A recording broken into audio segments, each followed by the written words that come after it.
함께 하나님 말씀 보시겠습니다. 빌립보서 2장 12절에서 15절까지 말씀. 우리 한 절씩 교독하시겠습니다. 그러므로 나의 사랑하는 자들아, 너희가 나 있을 때뿐 아니라 더욱 지금 나 없을 때에도 항상 복종하여 두렵고 떨림으로 너희 구원을 이루라. 너희 안에서 행하신 이는 하나님이시니 자기의 기쁘신 뜻을 위하여 너희에게 소원을 두고 행하게 하시나니 모든 일을 원망과 시비가 없이 하라. 이는 너희가 흠이 없고 순전하여 어그러지고 거스리는 세대 가운데서 하나님의 흠없는 자녀로 세상에서 그들 가운데 빛들로 나타내며. 아멘. 할렐루야. 우리 하나님은 날마다 새 일을 행하십니다. 믿으십니까? 날마다 새 일을 행하신 하나님은 특별한 경우를 제하고는 사람을 통해서 일하시죠. 어떤 사람입니까? 영과 진리로 예배하는 사람. 영으로 예배한다라고 하는 것은 성령의 이끄심을 따라 예배하는 것이고, 또 진리로 예배한다라고 하는 것은 진리의 말씀 앞에 우리의 삶을 조종하고 또 순종해 나가는 것입니다. 오늘도 우리를 이끄시는 성령님과 함께 또 선포되는 말씀 앞에 여러분의 삶을 조종하고 순종하심으로 지금도 이뤄가시는 새 역사의 주인공으로 저 여러분이 쓰임받을 수 있기를 주님의 이름으로 축복합니다. 요즘 우리에게 가장 중요한 것은 생각이 아닐까 싶습니다. 우리의 마음에는 두 가지 생각이 혼재되어 있는데, 하나는 하나님의 생각, 또 하나는 사단의 생각입니다. 여러분, 성령 충만하다라고 하는 것이 무엇이겠습니까? 성령 충만하다라고 하는 것은 우리가 성령의 이끄심을 따라서 하나님이 기뻐하실 것을 생각하며 살아가는 것, 그것이 바로 성령 충만함입니다. 그렇다면 우리가 하나님의 생각을 어떻게 알 수 있을까요? 어떻게 알 수 있습니까? 성경에 나와 있죠. 성경을 보면 하나님의 생각을 우리가 알 수 있게 되는데, 고린도후서 5장 17절 말씀을 같이 한번 읽어보시겠습니다. 누구든지 그리스도 안에 있으면 새로운 피조물이라. 보십시오. 새 것이 되었습니다. 또 고린도전서 15장 51절 52절을 읽겠습니다. 보십시오. 내가 여러분에게 비밀을 하나 말씀드리겠습니다. 우리가 다 잠든 것이 아니라 다 변화될 터인데 마지막 나팔이 울릴 때 눈 깜빡할 사이에 호련히 그렇게 될 것입니다.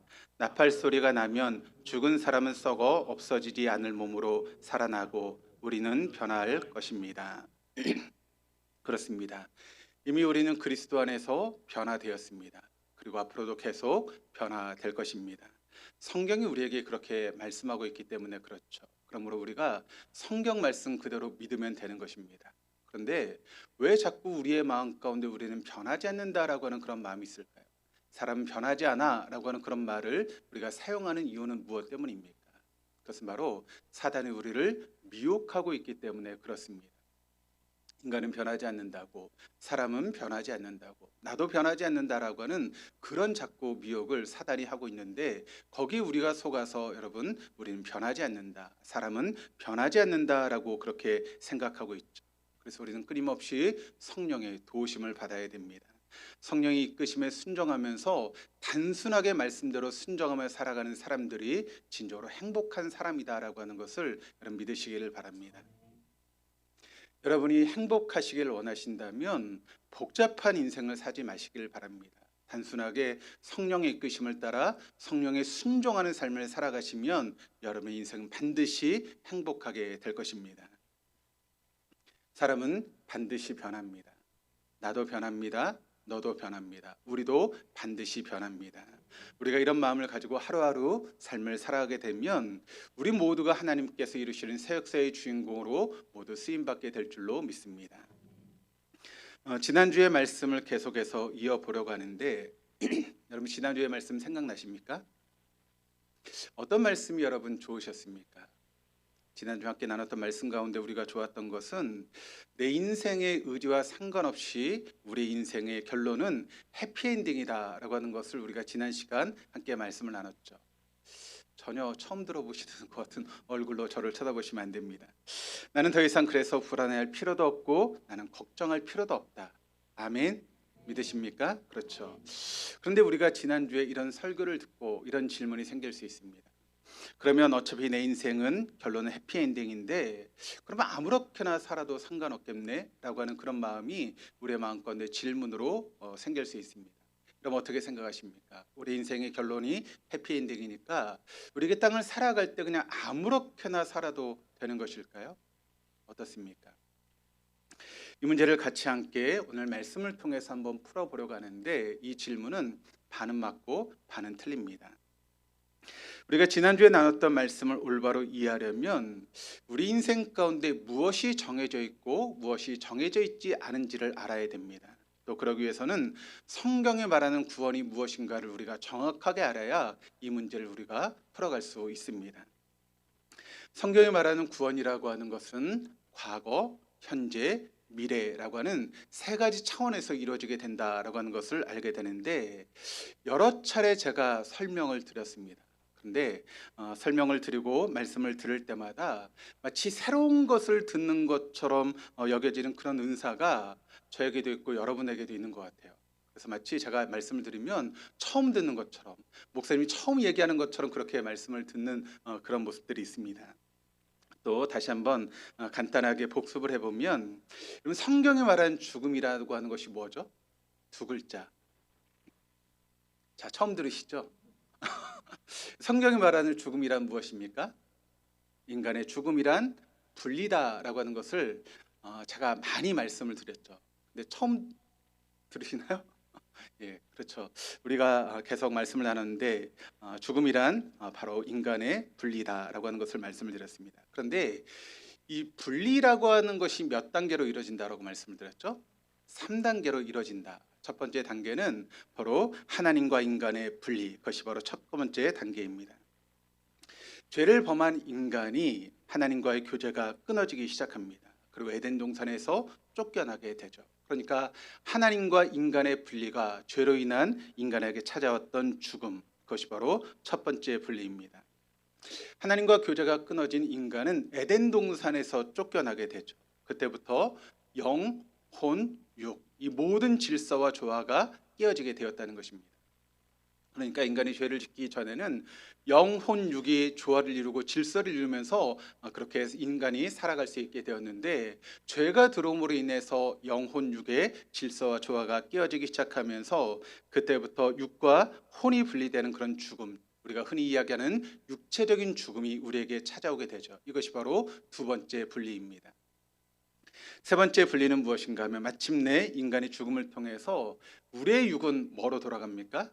티끌로 돌아가게 되고 우리의 혼은 어디로 가게 됩니까? 영원한 지옥불에 떨어지게 되는 것, 이것이 바로 세 번째 분리입니다. 제가 좀 쉽게 설명을 드리면 이게 만약 꽃병이라고 하면 생각을 해보시길 바랍니다. 이 꽃병에 제가 꽃을 꽂았습니다. 그러면 이 꽃병에 꽃을 꽂기 위해서는 그 꽃을 어떻게 해야 될까요? 땅에서 분리시켜야 되겠죠. 그리고 뿌리에서부터 여러분 그렇게 끊어져야 됩니다. 그래서 꽃병에 심게 되는 것입니다. 그러면 이 꽃병 안에 이제 꽃이 들어가게 돼 있죠. 그러면 한번 생각해 보시길 바랍니다. 이 꽃병 안에 있는 꽃은 죽어 있습니까? 살아 있습니까? 죽어 있습니까? 살아 있습니까? 네. 제가 너무 철학적인 질문을 여러분에게 던졌습니까? 예, 이 꽃병에 있는 꽃은 살아 있지만 어떻게 되는 것입니까? 죽어가고 있습니다. 그래서 우리가 보통 이제 꽃을 꽃병에 꽂으면 오래 가야 어느 정도 갑니까? 일주일 정도 가게 되는 것이죠. 그리고는 이제 말라서 비틀어져서 죽게 되죠. 그러니까 여러분 뿌리와 줄기가 잘라졌습니다. 이것이 바로 첫 번째 분리입니다. 두 번째는 꽃병 안에서 이 꽃이 신음하면서 죽어가게 되겠죠. 한 일주일 정도 그렇게 보내게 되는데 이것이 바로 두 번째 분리입니다. 세 번째 분리는 이 꽃이 완전히 죽어서 시들어 버리면 그 꽃을 우리가 어떻게 합니까? 쓰레기통에 버려지게 되는 것이죠. 이것이 바로 세 번째 분리입니다. 우리 인간도 똑같습니다. 성경이 말하는 죽음이라고 하는 것이 바로 그것인데 바로 죽음은 분리입니다. 첫 번째 하나님과의 분리, 두 번째 영과 혼이 분리되어서 육체적인 죽음이 찾아오고 또 그래서 육은 흙으로 혼은 영원한 지옥불에 떨어지는 분리, 그것이 바로 세 단계의 분리의 모습이라는 것이죠. 그런데 그렇게 영원히 죽을 수밖에 없는 우리를 위해서 하나님이 어떤 일을 하셨죠? 우리를 구원하시기 위해서 바로 예수님을 이 땅에 보내주셨습니다. 그래서 우리를 죽음의 권세로부터 해방시켜 준 그것이 바로 복음, 굿뉴스라고 그렇게 이야기를 하죠. 그런데 그 구원의 단계 역시도 여러분 몇 단계로 이루어질까요? 3단계로 이루어지게 됩니다. 첫 번째는 하나님과 인간의 관계 회복의 구원이 이루어지게 되죠. 예수님이 이 땅에 오셔서 우리의 모든 죄를 짊어지고 십자가에 죽으셨죠. 그래서 하나님과 깨어졌던 우리의 관계를 회복시켜 주신 것입니다. 그래서 지성소에 있었던 성전의 휘장이 위에서부터 아래까지 찢어지게 되면서 우리가 하나님께 나아갈 수 있는 그런 담력을 얻게 되는 것입니다. 이것은 우리를 첫째 사망에서 건져주셨다. 그것은 과거 2000년 전에 누가 하신 일입니까? 누가 하신 일이죠? 예수님께서 그 일을 하신 것입니다. 그래서 우리가 신학적으로 이것을 뭐라고 부르는가 하면 의인 혹은 칭의라고 부릅니다. 영어로는 justification이라고 하는 그런 단어를 쓰고 있죠. 두 번째는 하나님과 관계를 회복한 우리는 이제부터 사단의 종노릇하는 그런 인생을 살지 않고 그 모든 인생을 청산하고 매일매일 성령의 이끄심을 따라 부활하신 주님을 내 삶의 주인으로 모시고 살아가는 그런 거룩한 삶을 살아가게 된다는 것입니다. 그래서 여러분, 구원받은 우리는 어떤 삶을 살아가야 되는가 하면 거룩한 삶을 살아가야 한다는 것입니다. 그렇다면 거룩한 삶이라고 하는 것이 무엇이겠습니까? 거룩하다라고 하는 단어를 헬라어로 보면 어떤 단어를 쓰고 있는가 하면 하기오스라고 하는 그런 단어를 쓰고 있는데, 이 하기오스라고 하는 단어의 뜻은 어떤 뜻인가 하면 분리된, 구별된이라고 하는 그런 의미를 가지고 있습니다. 그러니까 여러분, 거룩하다라고 하는 말의 의미는 무엇인가 하면 사단의 권세로부터 분리된, 또 세상 사람들과는 구별된 삶을 살아가는 것을 우리가 거룩한 삶이다라고 이야기하는 것이죠. 이것이 바로 이 세상을 살아가는 우리 믿는 성도들의 삶입니다. 이렇게 함으로써 성령께서 우리를 둘째 사망에서 건져내 주신 것입니다. 그래서 사단의 종노릇하지 않도록 이것을 성령께서 우리에게 하시고 있는 일이죠. 그래서 신학적인 용어로 이것을 우리가 뭐라고 부르는가 하면 성화 또는 영어 단어로 sanctification이라고 하는 그런 단어를 쓰고 있는 것입니다. 세 번째는 죄로 말미암아 영원한 지옥불에 떨어질 수밖에 없는 것이 우리의 인생이었는데, 그런데 하나님께서 예수님을 보내시고 예수님께서 우리의 모든 죄를 짊어지시고 죽으심으로 인해서 우리가 더 이상 영원한 지옥불에 떨어지지 않고 하나님 나라에 들어갈 수 있게 해주셨습니다. 그래서 여러분, 우리가 장차 이제 우리가 죽게 되면 우린 영원한 지옥불에 떨어지는 것이 아니라 어디로 가게 됩니까? 바로 하나님 나라 천국에 들어가게 되는 것이죠. 바로 셋째 사망에서 우리를 건져 주신 것입니다. 근데 여러분, 그 일은 앞으로 누가 하실까요? 우리를 영원한 천국에 들어가게 하시는 그 일은 누가 하십니까? 바로 성부 하나님께서 하실 일입니다. 우리가 신학적인 용어로 이것을 뭐라고 부르는가 하면 영화라고 부르는데, 영어 단어로는 글로리피케이션이라고 하는 그런 단어를 쓰고 있습니다. 이것이 바로 구원의 3단계를 말하고 있는데, 이런 전 이해를 가지고 오늘 본문의 말씀을 한번 우리가 들어가면서 말씀을 보려고 하는데, 오늘 본 말씀 빌립보서 2장 13절 말씀을 우리 세 번역으로 한번 같이 한번 읽어보시겠습니다. 하나님은 여러분 안에서 활동하셔서 여러분으로 하여금 하나님을 기쁘시게 드릴 것을 염원하게 하시고 실천하게 하시는 분이십니다. 많이 들은 말씀이시죠? 제가 강조하면서 계속 말씀하고 있기 때문에 그렇습니다. 우리 그 앞에 나오는 12절 말씀을 또 같이 읽어보시겠습니다. 그러므로 사랑하는 여러분, 여러분이 언제나 순종한 것처럼 내가 함께 있을 때뿐만 아니라 지금같이 내가 없을 때에도 더욱더 순종하여서 두렵고 떨리는 마음으로 자기의 구원을 이루어 나가십시오. 자, 12절 말씀의 핵심은 뭘까요? 뭘 이야기하고 있는 것입니까? 12절의 말씀이 바로 두렵고 떨리는 마음으로 자기의 구원을 이루어 나가야 된다라고 하는 것을 12절 말씀이 우리에게 이야기를 하고 있습니다. 1단계, 예수님이 십자가에 달려 죽으심으로 우리를 구원해 주신 칭의, 그것은 예수님이 하신 일입니다. 3단계, 우리가 하나님의 품에 이르게 될 때 우리를 영화롭게 하시고 하나님 나라에 영원히 살게 하실 영화, 그건 누가 하신 일이죠? 성부 하나님이 하신 일입니다. 그러니까 여러분, 우리가 할 일은 없다는 것입니다. 1단계와 3단계에 우리가 할 수 있는 일이 없습니다. 그냥 예수님이 하신 일을 믿음으로 받아들이면 되고, 또 하나님이 하실 일을 우리가 그냥 누리기만 하면 되는 것입니다. 이것은 우리가 예수님을 영접하기만 하면 저절로 우리의 삶 가운데 이루어지게 되는 것이 바로 1단계와 3단계의 그런 구원의 모습이라는 것이죠. 그러니까 좀 쉽게 이야기를 하면, 여러분 이 말씀의 의미는 무엇인가 하면 우리의 미래는 이미 결정되어 있다는 것입니다. 그것을 지금 말씀하고 있는 것이죠. 제가 한번 여러분에게 질문을 던지겠습니다.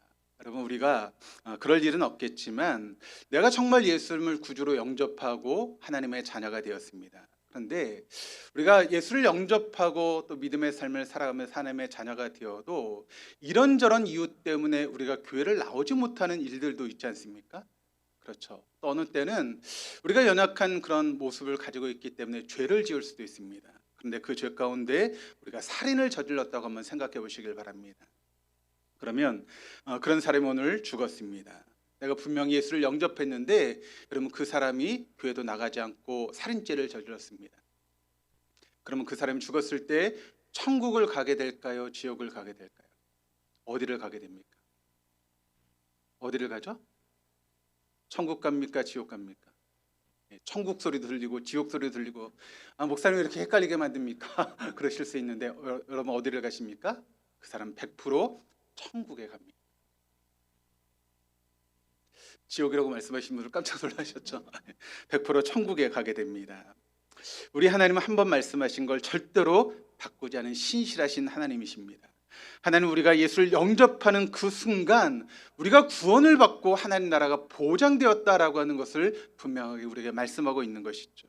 그것은 여러분, 나의 형편이나 사정에 상관이 없는 것입니다. 그러니까 우리의 구원에 있어서 내 노력이나 내 열심이나 내 힘은 1% 아니 0.0001%도 개입할 여지가 없다는 것입니다.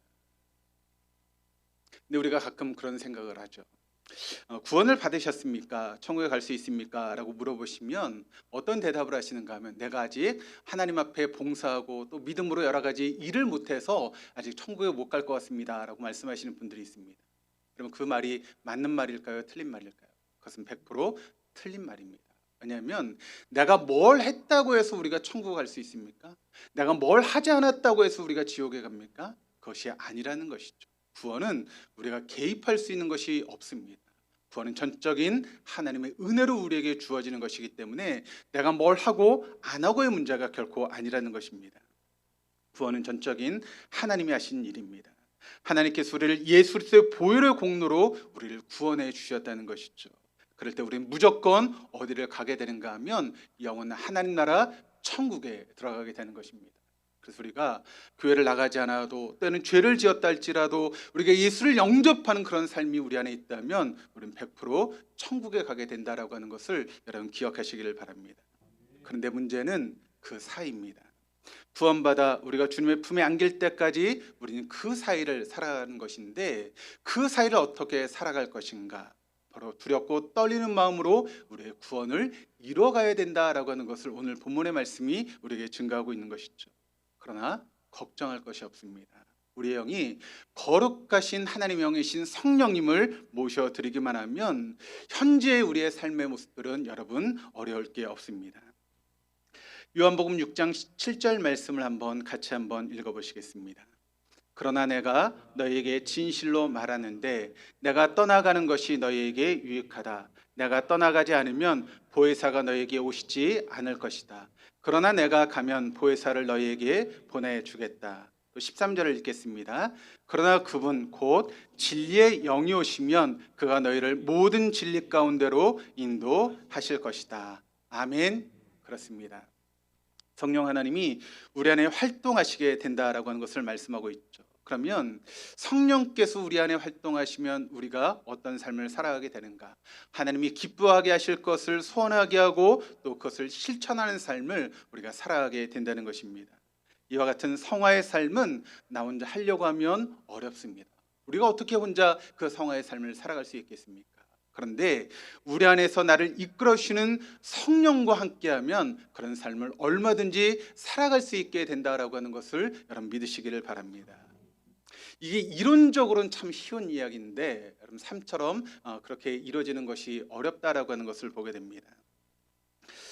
제가 이제 운전을 합니다. 운전을 하기 위해서 이제 어디를 가기 위해서 제가 차에 올라탔다라고 한번 생각을 해보시길 바랍니다. 그러면 출발점은 정해지게 되겠죠. 차에 올라타는 그 순간 그곳에서 출발하게 되는 것이니까 출발점은 정해지게 됩니다. 그리고 제가 가려고 하는 것을 내비를 찍게 되면 목적지도 정해지게 됩니다. 그러니까 출발지와 목적지는 정해졌습니다. 여기까지 복잡할 것도 없고 어려울 것도 없습니다. 근데 문제는 시동을 걸고 운전을 하기 시작하면서 문제가 생기게 되죠. 운전하면 요즘은 다 내비게이션을 켜고 이제 처음 가는 길은 내비게이션을 통해서 우리가 가지 않습니까? 그러면 내비게이션이 안내하는 대로 잘 따라가면 좋지만 그러지 않을 때 문제가 생기게 되는 것이죠. 요즘 내비게이션을 보면 여러분 화면이 얼마나 깨끗합니까? 그렇죠? 그래서 뭐 헷갈릴 일도 없습니다. 뿐만 아니라 끊임없이 친절한 언니가 얼마나 아름답고 상냥한 목소리로 이쪽으로 가십시오, 저쪽으로 가십시오라고 그렇게 안내를 해주고 있습니까? 헷갈릴 게 없습니다. 그런데 제가 여러분 지금도 젊습니다만 제가 좀 더 젊었을 때는 길도 정말 잘 찾았습니다. 그리고 내비게이션을 보는 것도 어렵지 않게 내비게이션을 보면서 길을 잘 찾았습니다. 근데 이게 조금 나이가 들어가다 보니까 내비게이션을 자꾸 헷갈리게 돼요. 그래서 제가 지난주에 축구 대회를 갔다 오지 않았습니까? 근데 어떤 목사님 차를 타고 이렇게 갔습니다. 저하고 나이가 똑같은 분이거든요. 그래서 제가 그 목사님에게 이렇게 질문했습니다. 목사님, 제가 자꾸 이렇게 뭐 나이가 1살, 2살 듣다 보니까 내비게이션을 제가 잘 못 봅니다. 그래서 내비게이션이 이쪽으로 가라는데 엉뚱하게 다른 곳으로 가서 길을 헤맬 때가 종종 있습니다. 목사님 안 그러세요? 그렇게 물어봤습니다. 그랬더니 목사님, 저는 별로 안 그러는데요. 근데 그 말하는 순간 내비게이션을 잘못 들어가지고 엉뚱한 길로 돌아가서 한 20분을 늦게 돌아갔습니다. 여러분 그렇습니다. 내비게이션이 얘기하고 있음에도 불구하고 우리가 엉뚱한 길로 갈 수 있는 그런 일들이 우리에게 있다는 것이죠. 그러면서 시간이 이렇게 지체되고 또 어렵게 그런 길을 갈 때가 있습니다. 특별히 막 길이 막 세 갈래 네 갈래로 막 갈라지기 시작하면 그때부터 막 헷갈리기 시작합니다. 여기서 들어가라는 건지 다음에서 들어가라는 건지 그 다음에서 들어가라는 건지 헷갈리기 시작합니다. 그래서 엉뚱한 데로 들어가는 경우가 있습니다. 근데 요즘 보니까요. 어떤 게 생겼는가 하면 여러분 길 바닥에 녹색 그리고 분홍색으로 길을 표시해 놨습니다. 그래서 그 색깔을 보고 따라가면 이제 길을 잃지 않고 갈 수 있게 됩니다. 그걸 만든 분은 제가 생각할 때 훈장을 줘야 된다고 생각을 합니다. 어떻게 그런 생각을 해서 그렇게 만들었는지 그것 때문에 우리가 길을 짤 때 좀 더 쉽게 그런 길을 찾는 것 같습니다. 여러분 내비게이션이 그렇게 잘 돼 있는데 또 화면도 잘 우리에게 보여주고 있고 또 상냥한 언니가 말까지 하면서 우리에게 길을 알려주고 있는데도 불구하고 우리가 엉뚱한 길로 길을 잘못 들어서 시간을 낭비하고 또 어려움을 겪는 경우들이 우리의 삶 가운데 있다는 것입니다. 그렇습니다. 목적지는 정해져 있습니다. 그런데 모든 사람이 그 목적지를 향해서 똑같이 가는 것이 아니다라고 하는 것을 우리가 알 수 있게 된다는 것이죠. 심지어는 똑같은 내비게이션을 사용해도 마찬가지입니다. 중요한 것은 운전자가 내비게이션을 어떻게 따라가느냐에 따라서 길이 빨라지기도 하고 늦어지기도 하고 엉뚱한 길을 가기도 하고 헤맬 수도 있게 된다는 것이죠. 가는 길도 달라지게 되고 도착하는 시간도 달라지게 되는데 그것은 우리 인생도 마찬가지입니다. 구원받은 성도의 출발점과 목적지는 완전히 똑같습니다. 우리의 출발점 예수의 보혈의 공로입니다. 그 공로로 우리가 믿음의 길을 출발하게 되는 것이죠. 우리의 종착역 하나님 나라 똑같습니다. 한 사람도 다르지 않아요. 그런데 그 사이 구간은 다 다르다는 것입니다. 구원받은 순간부터 주님의 품에 안기는 그 사이 구간은 살아가는 사람들의 모습이 다 다르다는 것이죠.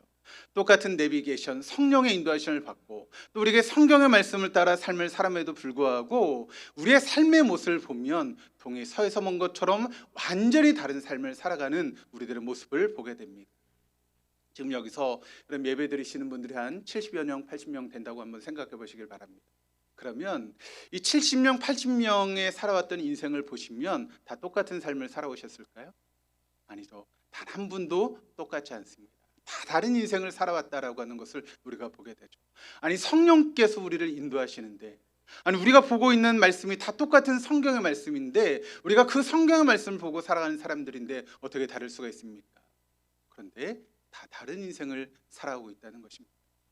성령 인도하심을 어떻게 받냐에 따라서 우리가 그 말씀을 어떻게 이해하느냐에 따라서 우리가 살아가는 모습이 완전히 달라지게 된다라고 하는 것을 알 수 있게 되는 것이죠. 그러므로 우리가 그 사이 구간을 살아가고 있는데 그 사이 구간을 어떻게 살아가냐에 따라서 우리 인생이 참 행복하다라고 느끼시는 분들이 있고, 또 그 사이 구간을 어떻게 살아가냐에 따라서 우리 인생이 참 불행하다고 느끼며 살아가는 사람들이 있을 수 있다는 것입니다. 오늘 그 말씀을 시간 되는 대로 나누고 계속해서 이것을 풀어가려고 하는데, 여러분, 우리가 매주 똑같은 말씀을 듣는 것 같은데 여러분 어떻습니까? 매주 조금씩 앞으로 나아가고 있습니다. 조금씩 우리가 말씀을 들으면서 변화가고 새로워지고 나아가고 있다는 것이죠.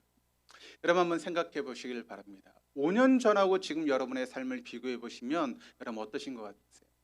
믿음이 좋아지신 것 같습니까? 어떻습니까? 제가 보기에는 5년 전에 비해서 여러분의 믿음이 참 좋아진 것 같이 제가 느껴집니다. 얼마나 여러분의 믿음이 좋아졌는지 모릅니다. 오늘 그것을 한번 풀어보려고 하는데 제가 여러분을 위해서 표를 좀 만들었습니다. 표를 보시면서 함께 말씀을 보도록 하겠는데, 여기 보시면 성자 예수님, 성령 하나님, 성부 하나님이 나와 있습니다. 그리고 성자 예수님은 칭의, 예수님 우리를 위해서 그렇게 십자가에 죽으신 그것을 통해서 우리가 의롭다라고 인정을 받은 칭의, 그리고 성부 하나님, 우리를 나중에 하나님 나라에서 영화롭게 하실 그 영화, 그것은 하나님께서 하신 일이죠. 그런데 그 중간에 성화, 그것은 성령 하나님께서 하신 일인데, 표 2를 보시면 여기 우리가 표 2를 통해서 이 성화 두 번째 표를 한번 볼까요? 그것이 바로 이제 성자 예수님께서 하신 칭의는 과거에 있었던 일입니다. 그리고 성부 하나님께서 이루실 영화는 앞으로 미래에 있을 일입니다. 그러면 그 중간에 현재는 누가 하신 일입니까? 성령 하나님께서 하신 일인데, 그 성령 하나님과 우리가 합작해서 바로 성화의 삶을 살아가게 된다는 것이죠.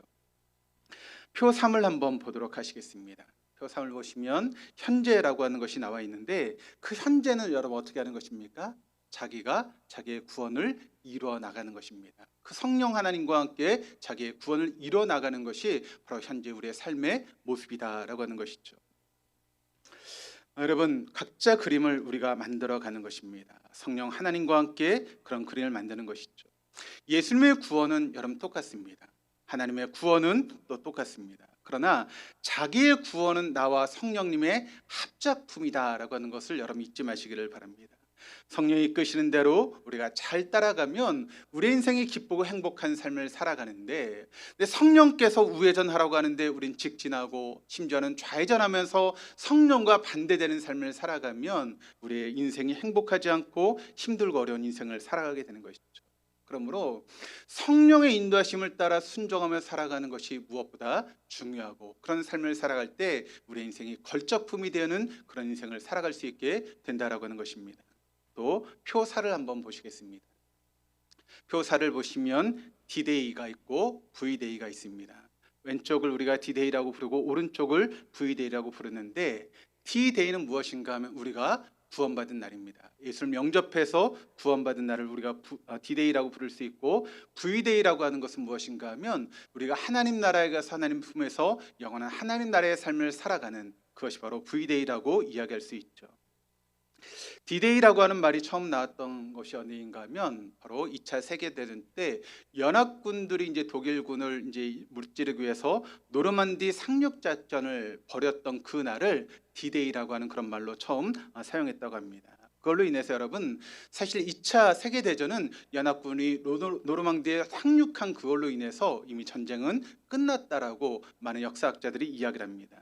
이미 그걸로 연합군이 승리로 끝나게 된 것이죠. 이걸 D-Day라고 부르게 되는 것입니다. 그런데 노르망디 상륙작전, 그러나 그렇다고 해서 전쟁이 끝난 것은 아니라는 것입니다. 그 상륙작전이 있고 나서 1년 뒤에 전쟁이 완전히 끝나게 되어서 독일이 항복하고 일본이 항복하면서 완전히 전쟁이 끝나게 됐죠. 그러니까 D-Day와 V-Day 사이에는 1년이라고 하는 그런 시간이 있게 되었다는 것입니다. 그것은 우리도 마찬가지입니다. D-Day, 우리가 예수님을 영접하는 그 순간이 D-Day가 되었죠. V-Day는 우리가 주님의 품에 안기는 그 순간, 우리가 영원한 승리를 주어지는 그 순간이 V-Day인데, 우린 지금 어떤 삶을 살고 있는가 하면 D-Day와 V-Day 사이를 살아가고 있는 것이 믿는 성도들의 삶의 모습이라는 것입니다. 그 삶을 우리가 지금 살아가고 있는 것, 그것이 이 땅에서 우리의 그리스도인들의 삶의 이야기라는 것이죠. 이제 우리가 앞으로 어떻게 실제적으로 살아가야 하는지 이 말씀을 나누려고 하는데, 구원받은 우리의 삶은 다음과 같은 7가지 키워드로 정리해 볼 수 있는데 바로 이런 것입니다. 믿음, 비전, 말, 행동, 습관, 운명, 이것인데 우리 표 5를 한번 보도록 하시겠습니다. 표 5를 보시면 첫 번째 믿음입니다. 우리의 믿음은 구원의 출발점이 되는 것입니다. 여기서 믿음이라고 하는 것이 여러분 무엇을 믿는 것일까요? 뭘 믿음이라고 이야기할 수 있습니까? 바로 예수를 믿는 것이 믿음이겠죠. 그러니까 예수님이 십자가에 달려 죽으심으로 우리의 모든 죄를 지고 십자가에 죽으심으로 우리가 죄를 용서받고 하나님 앞에 구원을 얻는 하나님의 자녀가 되었다는 것, 그것이 바로 믿음의 출발점 아니겠습니까? 이것이 구원받은 사람의 삶의 출발점입니다. 그러니까 구원받은 삶은 바로 예수를 믿음으로 그때부터 시작되게 된다는 것이죠. 그 믿음, 그것이 바로 우리의 구원의 출발점입니다. 요한복음 1장 12절 말씀을 같이 한번 읽어보시겠습니다. 영접하는 자, 곧 그의 이름을 믿는 자들에게는 하나님의 자녀가 되는 권세를 주셨다. 우리가 언제 하나님의 자녀가 되는 권세가 주어지게 되죠? 언제입니까? 예수님을 영접하는 그 순간 우리는 하나님의 자녀가 되는 권세가 우리에게 주어지게 된다. 그렇습니다. 죄인된 우리는 이것을 믿음으로 구원을 받고 하나님의 자녀로 다시 태어나는 놀라운 그런 은혜가 우리에게 주어지게 된다는 것입니다. 그러므로 구원의 출발점은 믿음으로부터 시작되게 된다는 것이죠. 마지막 우리의 목적지는 뭡니까? 바로 운명입니다. 구원받은 우리의 운명, 즉 목적지는 뭐라고 말씀을 드렸죠? 이미 정해져 있다라고 말씀을 드렸습니다. 여러분, 우리의 목적지는 이미 정해져 있습니다. 그것을 우리가 운명이라고 그렇게 부르는데, 여러분 그 목적지가 어디입니까? 바로 하나님의 나라가 우리의 목적지가 되는 것이죠. 이것은 성부 하나님께서 구원받은 우리를 위해서 예비해 놓으신 것입니다. 이것은 전적인 하나님의 은혜입니다. 우리가 할 수 있는 것도 없고 할 필요도 없는 것이죠. 요한복음 14장 1절에서 3절까지 말씀을 같이 한번 읽어보시겠습니다. 너희는 마음에 근심하지 말라. 하나님을 믿으니 또 나를 믿으라. 내 아버지 집에 거할 곳이 많도다. 그렇지 않으면 너희에게 일렀으리라. 내가 너희를 위하여 거처를 예비하러 가노니 가서 너희를 위하여 거처를 예비하면 내가 다시 와서 너희를 내게로 영접하여 나 있는 곳에 너희도 있게 하리라. 우리의 신랑 되신 예수님과 정원한 우리는 이제 주님이 오실 날을 기다리기만 하면 되는 것입니다. 그때 신랑 되신 우리 주님은 우리를 데리고 영원한 하나님 나라에 가서 거기서 어린 양의 혼인잔치의 잔치가 벌어지게 될 때 우리는 거룩한 신부로, 예수님의 그런 신부로서 영원한 삶을 살아가게 된다는 것이죠. 그렇습니다. 구원받은 우리의 운명은 사주팔자에 의해서 정해지는 것이 아닙니다. 우리가 사주팔자 4가지 기둥이 있다라고 그러죠. 생년, 생월, 생일, 생시에 의해서 우리의 운명이 정해졌다라고 하는 그런 이야기가 사주팔자 아니겠습니까? 근데 여러분, 그런 사주팔자를 통해서 우리의 운명이 정해지는 것이 아닙니다. 우리의 운명은 하나님을 통해서 정해지는 것입니다. 하나님이 정하신 그 운명은 누구도 바꿀 수 없는 것입니다. 우리의 운명은 결정되어 있습니다. 예수를 믿는 사람은 반드시 어디에 가게 됩니까? 천국, 하늘나라에 가게 되죠. 예수를 믿지 않는 사람은 어디에 가게 됩니까? 영원한 지옥불에 떨어지게 되는 것입니다. 이게 바로 우리의 운명입니다. 이것은 절대로 바뀌지 않습니다. 이제 나머지 5개를 한번 보시면 표 5를 다시 한번 보시겠습니다. 표 5번 우리 한번 다시 한번 보겠습니다.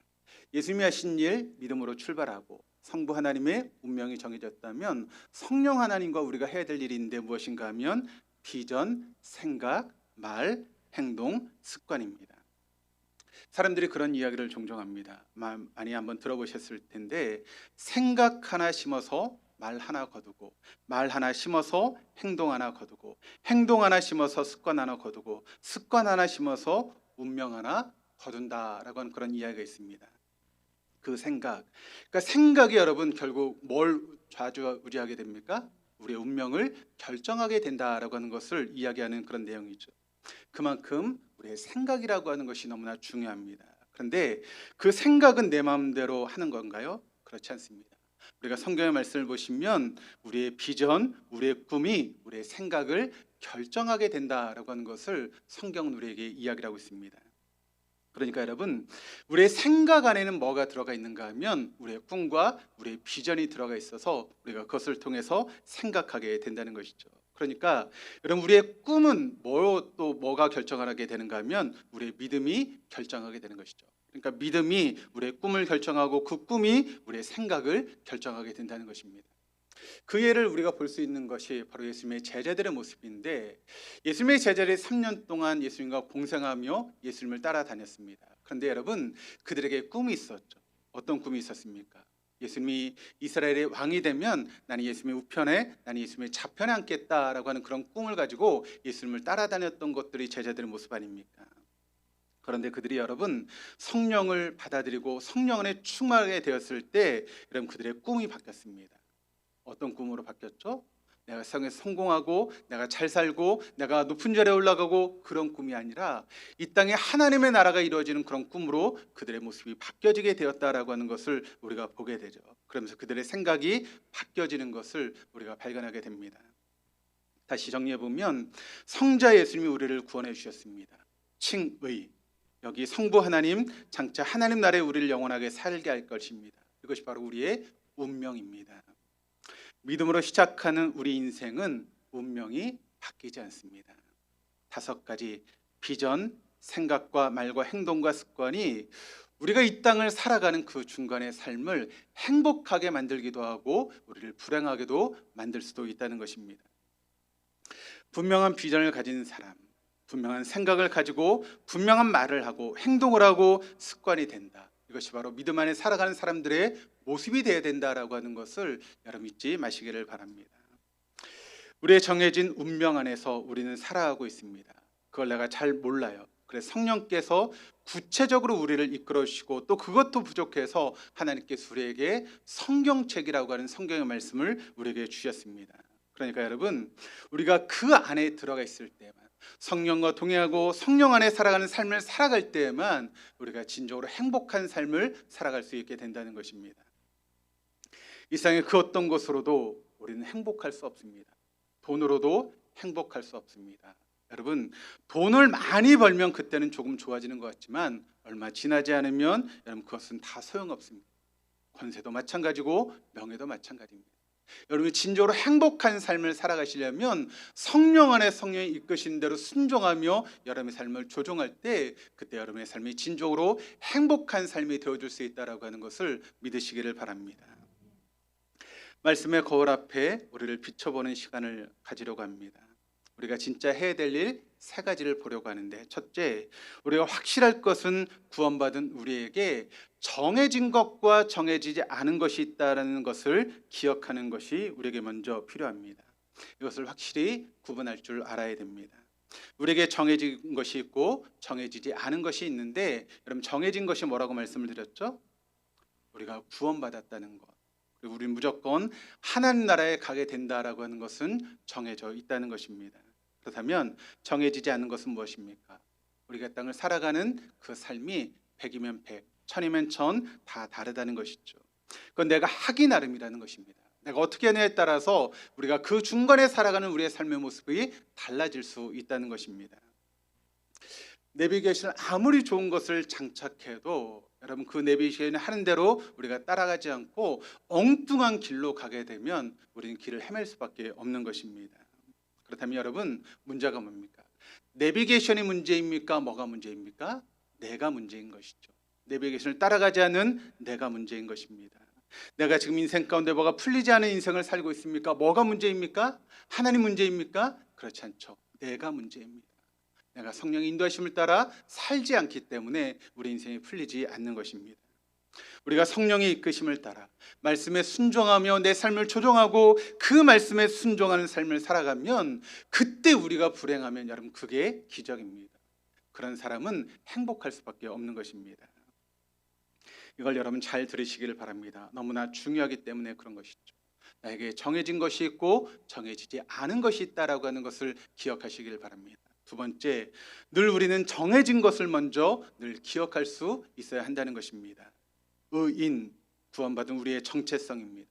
우린 죄인이 아닙니다. 구원받은 하나님의 자녀다. 사단의 종노릇하는 사람이 아니고 하나님의 존귀한 자녀고, 지난주에 함께 말씀을 나눴던 것처럼 우리 하나님의 걸작품이다라고 하는 것을 여러분 잊지 마시기를 바랍니다. 우리가 이 정체성을 절대 놓치지 말아야 됩니다. 우리는 하나님의 존귀한 아들입니다. 하나님의 사랑하는 딸입니다. 절대 잊지 마시기를 주님의 이름으로 축복합니다. 이게 바로 십자가에서 예수님께서 하신 일입니다. 우린 무조건 하나님 나라를 간다. 우리의 마지막은 무조건 해피엔딩이다.